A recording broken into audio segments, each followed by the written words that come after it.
A blank canvas. It does not whisper, it confronts. It asks us, what are you here for? And the silence that follows, oh God, it is deafening, crippling. And so we panic. Our minds scramble for a solution, any solution, a prompt, a reference, a formula, just something to cover that unbearable emptiness. But there is no shortcut. Because this is not just about paint and paper and material. It is about returning to something we once loved, something that now feels distant and daunting. How did this happen? How did something that was once ours become foreign? Or maybe it is still ours.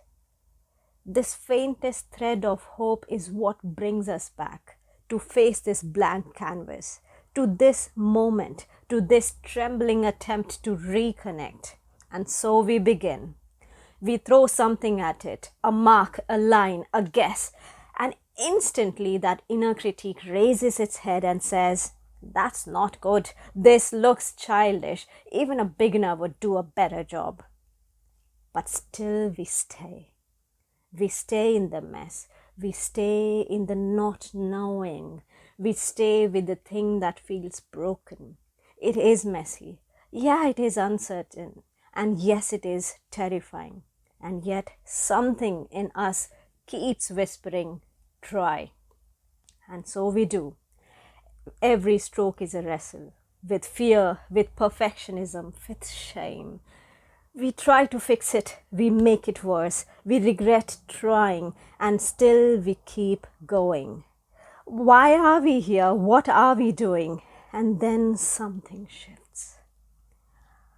A form begins to speak back to us.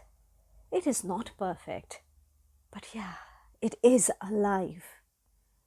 Not from technique or talent alone, but from staying.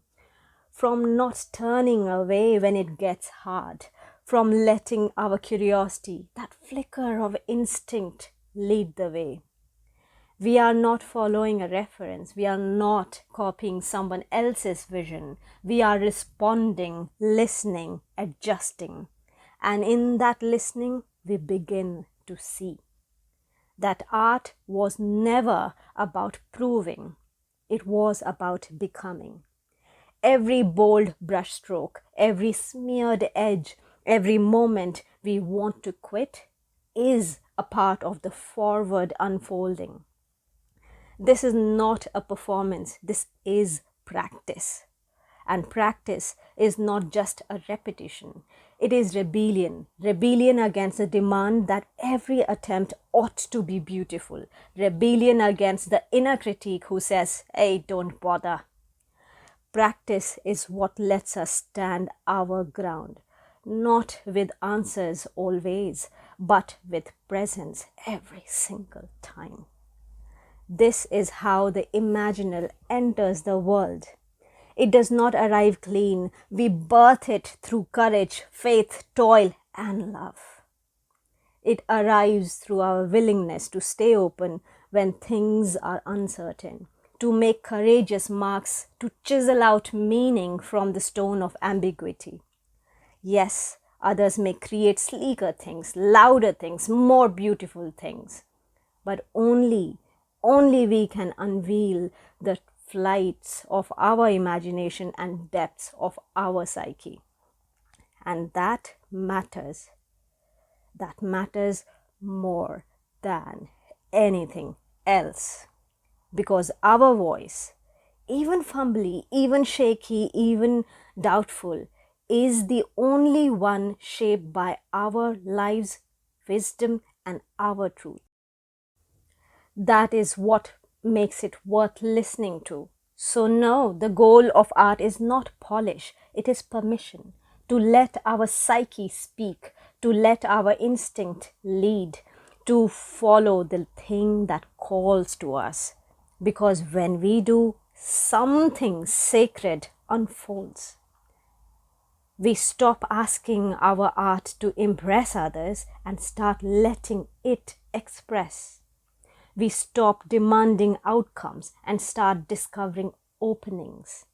And one day we realize this voice we've been chasing all this time, it never left us. It was waiting for us to dare, to stay, to speak, and now it sings. If this feels like your kind of return, come closer. Let's make space for your artistic voice to rise again, not by copying, not by proving, but by creating from a place that is true. This is Restart Art, and we are home.